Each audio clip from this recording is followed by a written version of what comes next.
Millions of widows across the world battle four critical issues. Those are poverty, violence, health and conflict-related situations. According to the United Nations, despite the fact that there are over 258 million widows around the world, widows have historically been left unseen, unsupported and unmeasured in most societies of the world. Now, the COVID-19 pandemic has been particularly devastating for many women who have lost their partners, who in some cases are the sole breadwinners and are struggling to take care of children and even elderly parents. Often left without savings or any other income support, widows, like many others in the world, have been especially exposed to the sudden loss of employment during the pandemic, creating immediate and acute financial vulnerability with serious consequences that range from food insecurity to increased susceptibility to molestation. Now, today in Nigeria, widows are still being humiliated, dehumanized and abused via repressive customs, rights and rituals. I know you know what I'm talking about.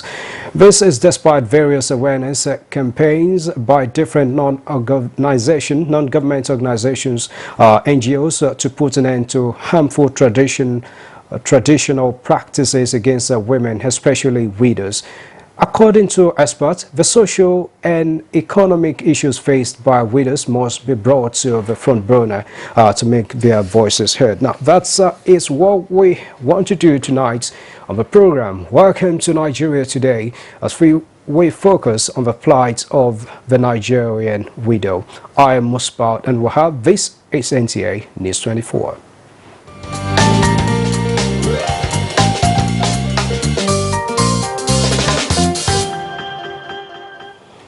Now, joining me to talk about the plight of the Nigerian widow, I have two women who have been doing great job with widow and on them as well. One of them is President Helpline Foundation, Dr. Jumai Amadu. Good to have you on the program, madam. Thank you very much, Musbao. And also in the studio with us is Honorable Esther Mitosahi, initiator and coordinator of El Shaddai Widows. Thanks for having you, madam. Thank you. You were just telling me about the meaning of your name, I think, like that. And by the way, today, World Purple Day. You're having touches of purple in your dresses. Did you plan this? You didn't. No, it was a coincidence. All right, good to have you. Now, we have a serious matter on the table. I believe that, but some might be asking why this special focus on widows. I need your wealth of experience to convince them. How enormous or serious are the challenges facing widows in Nigeria? Let me start with Dr. Amadu. Thank you very much, Musbao. The challenges faced by widows is what we have come to live with, the reality that has been here with us over the years. And the most amazing thing is that every year we talk about their plight. Every year we'll see this reality staring us in the face, and nothing definite has been done. And no team could have been better than the team the United Nations set aside to enable us create more awareness on the plight of widows, than which they said is invisible women, invisible problems. Because every year we see them suffering, we see them losing their husbands, we see them losing everything that they have worked for over the years. It has no age limit. You see a girl of less than 25 becoming a widow, they'll still send her out of her matrimonial home. You see a woman of over 60 years becoming a widow. It doesn't matter how long she has stayed with her husband, the family members, whom surprisingly and strangely that normally carry out this act against them are women also, because you hardly find a man in the family going after the woman that just lost her husband. So their plights are enormous, and which was why United Nations 11 years ago officially declared a day, which is today, to create more awareness about what they are going through. Like you said in the news segment, you see them going out of their comfort zone in most of the time. They go out of their comfort zone most of the time. Nobody is there to really see what they can do to enable them get back their lives together. So their problems are enormous. The society needs to come up with deliberate action to see how these women can be protected. Yes, we have the VAP Act that was brought that was brought into that was signed in 2015, but that is not enough because there's nothing deliberate about how these people who are always going after these widows can be stopped. There is no any law that we can hold to enable us hold them to account to say that whatever it is that they are doing against these widows who, out of no fault of theirs, found themselves in their current situation, needs to be protected. So deliberate action needs to be taken, which is why this year's team, like I said earlier, is very timely. You will see them every day, but their problem is not what the policymakers have come out to say. We need to take deliberate steps to protect these vulnerable people in our midst. All right, thank you very much, Dr. Amadu. Now, Honorable Mitosai, before you share your experience about what you feel being the challenges facing widows in Nigeria, how much of this awareness that United Nations want us to create have we been able to do in this country while you share your experience as well? Thank you so very much.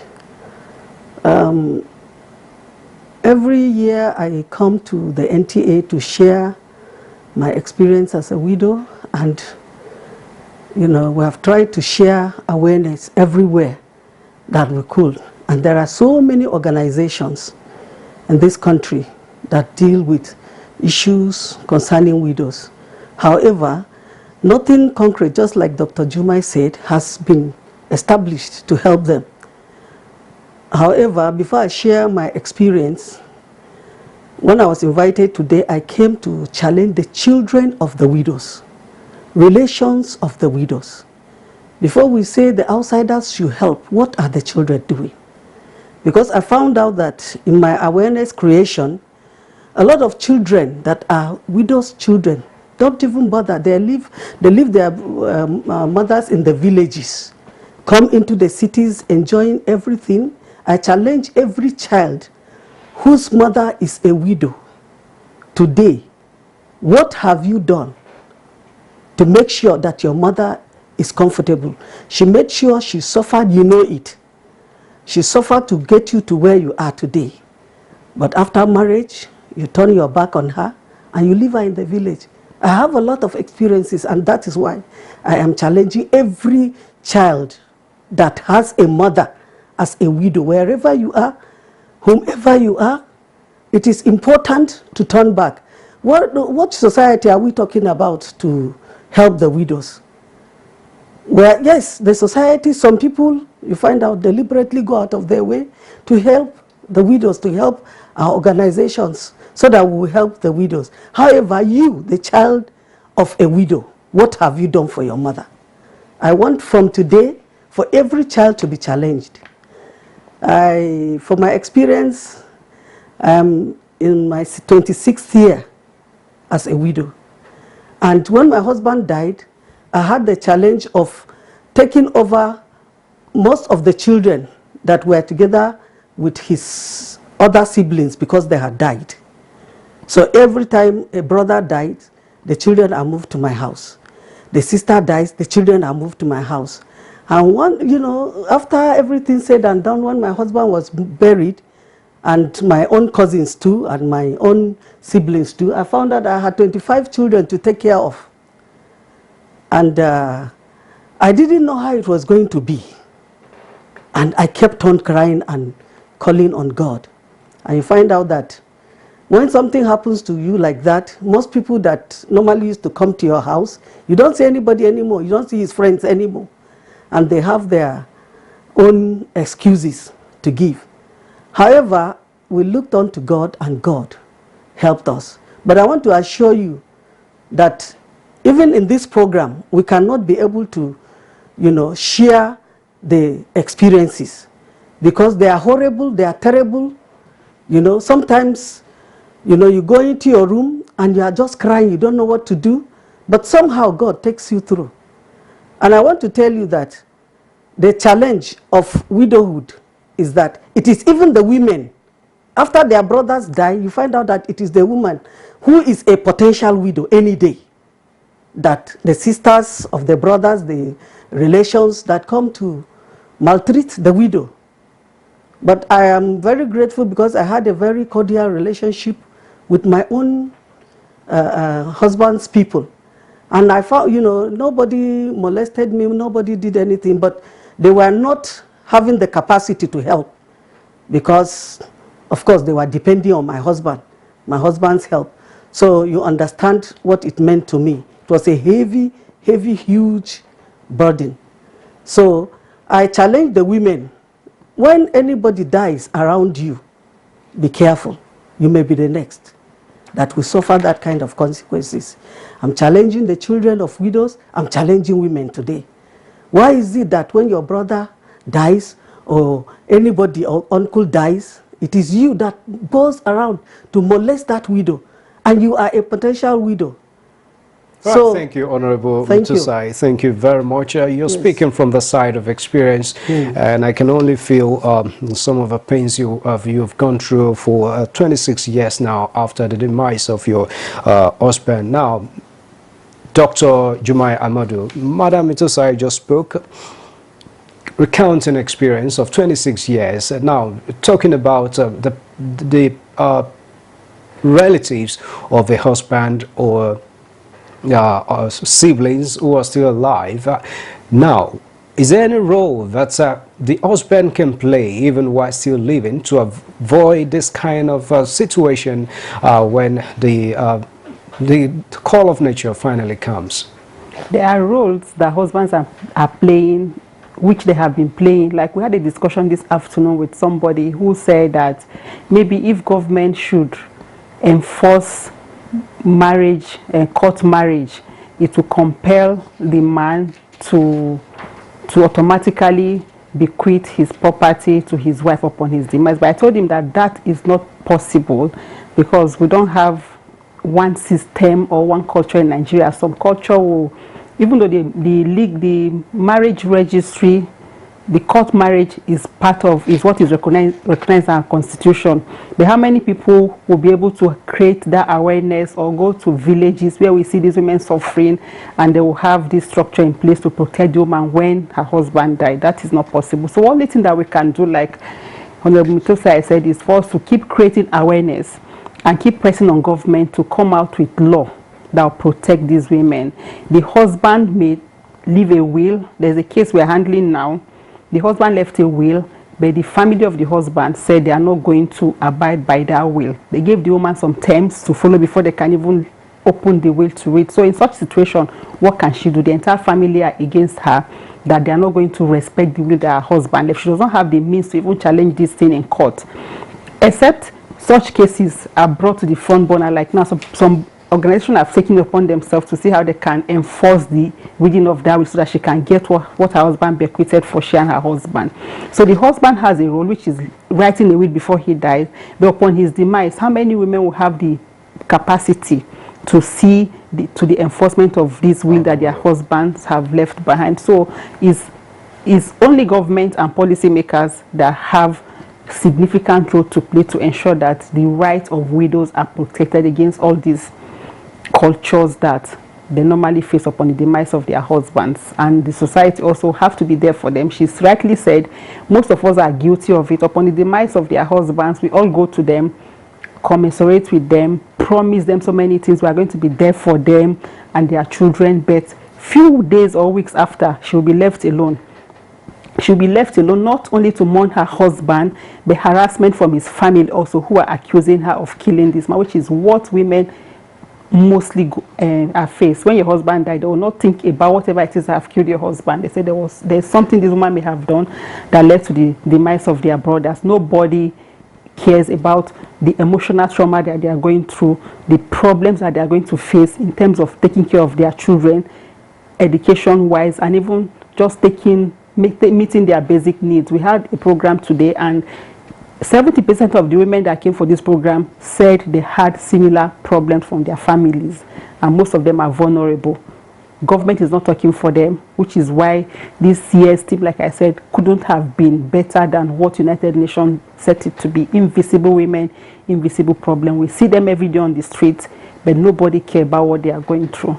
Right, invisible women, invisible problems. It's a very topical one indeed. Now, thank you very much, Dr. Amadu. Let's quickly take a break. We still have some issues to address on this program tonight, Nigeria Today, in just a moment.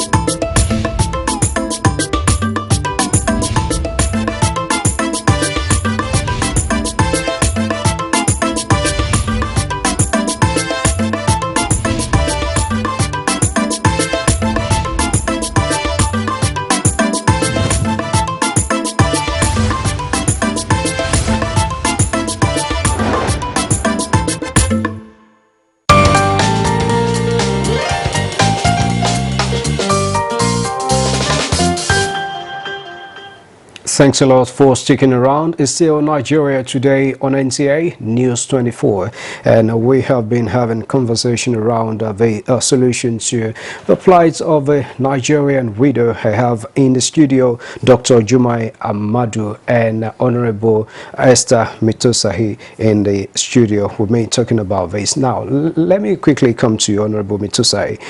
The popular religions we have in the country, talking about Christianity and Islam, both talked about being kind to the women, particularly the plight of widow. But this is not really what we have at hand in most cases, particularly at the grassroots. What do you think has been the situation? Why did we lose this value? Thank you very much. From what you asked the other time with Dr. Jumai, it starts from the grassroots. Right. It starts from the marriage. When you are married, both a man and the woman, how do you live? I remember that when we were marrying, my parents would tell us, you are not only marrying the man alone, you are marrying the family. The family as well. As well. So when you go in as a wife and you don't even want to see anybody, as though your husband came from a tree or a stone, and then every other person who contributed to make him what he is, you don't want anybody to come near. Of course, when it happens like that, that is the result sometimes. But most of the time it is not so. Even if you were cordial with the relations, you find out that it still happens like that. A Muslim woman, you know, I deal with both religions, came to me. They collected all her 4 children after the husband's death to show her paper according to the relations. She ran to me and I asked her, how was, you know, your relationship with your in-laws before your husband's demise? That they didn't used to allow the widows, the husband's people to come to their house. I said, you see, they want to show you paper now. I had to ask her to go and apologize and plead, and we have to apologize to the relations. And I showed her how she should have lived with her husband. But look at the outcome now. And at the end, God helped us, and we settled it, and they gave her back her children, and they were now ready to support her.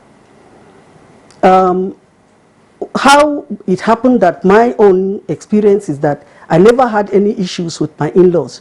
It's because my sister-in-law died before my husband, just like I told you that my husband's siblings died and every other relation was brought to my house.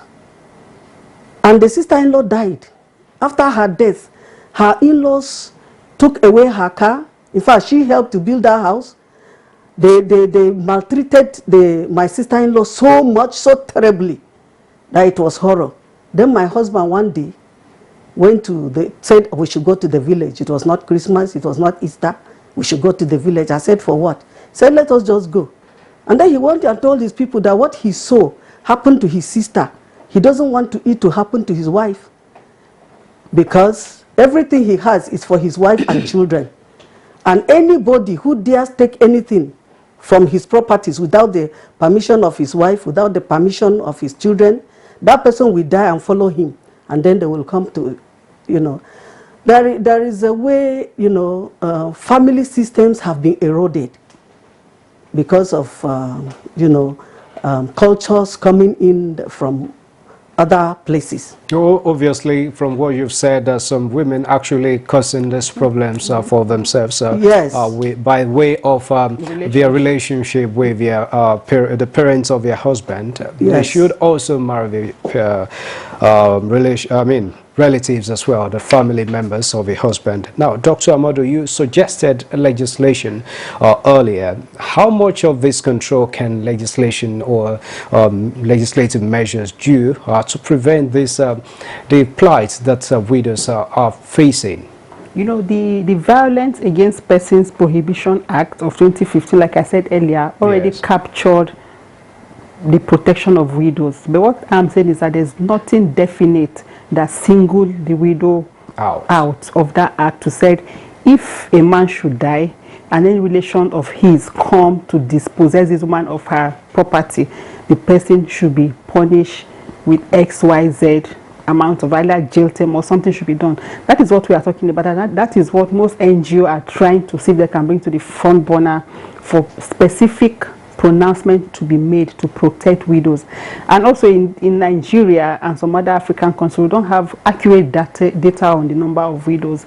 Like in 2018, we had about 3-point-something million widows in Nigeria, which is not adequate. We have much more number.